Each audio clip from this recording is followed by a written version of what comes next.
the ways and the means to travel this one highway to God. Be one with the holy vibration within you. In the beginning was the Word was God. The Word is nothing but the holy cosmic sound within you. And the different techniques which you have, they enable you to merge in the holy vibration. When you merge in it, you're on the highway to God. It's very simple. You will have passed through the door at this point, and you will hear the cosmic sound. You may see the cosmic light. You're on the highway. You're on the highway to God. Don't give up, that's all. Don't turn off. Don't retreat. Keep on traveling that one highway to God. And what is the goal? The goal is entrance into our one cosmic home, one abode of light.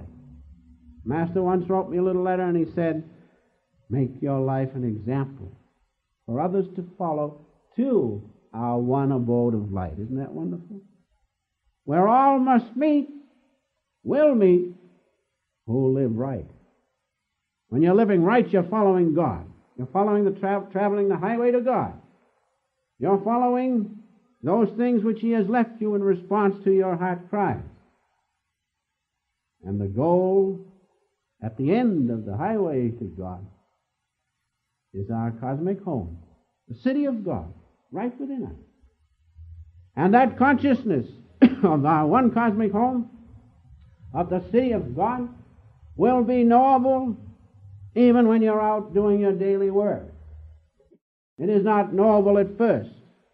You have the duality of consciousness. When you're in the world, you feel the pressure of the paradoxes. In your meditation, you begin to feel the one light and city of God.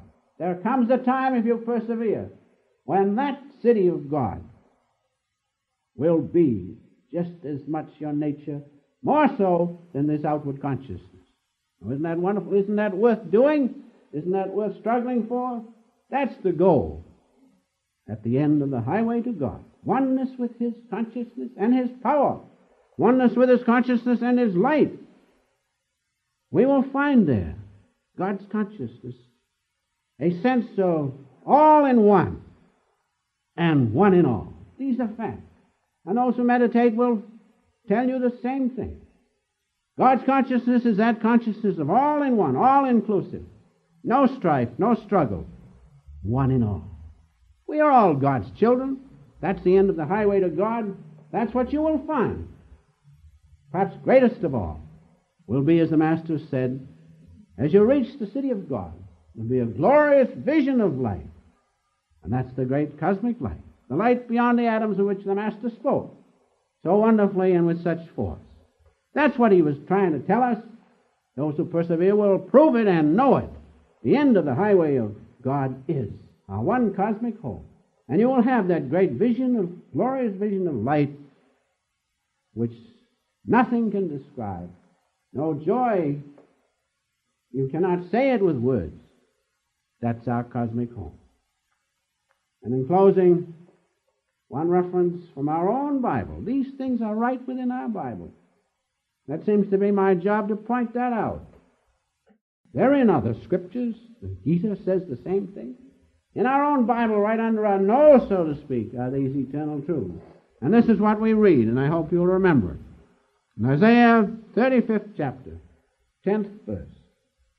And the ransomed of the Lord shall return and come to Zion, the city of God, with songs and everlasting joy upon their heads. Bliss consciousness is God consciousness. That's why you feel the bliss, because you're traveling the highway to God. And finally it says, and they shall obtain joy and gladness, and sorrow and sighing shall flee away. Isn't that wonderful? And so the highway to God is right within us. And not only the highway is there, God Himself, the end of the highway, is knowable, and it can be made dynamic to our consciousness. In order to profit from these practical teachings in a meaningful way, which will have a definite and tangible impact in your life, we suggest that you subscribe to the Self-Realization Fellowship's home study course on the science of yoga. Please visit the SRF on the web at yogananda-srf.org or call the SRF's Mother Center in Los Angeles, California at 323-225-2471.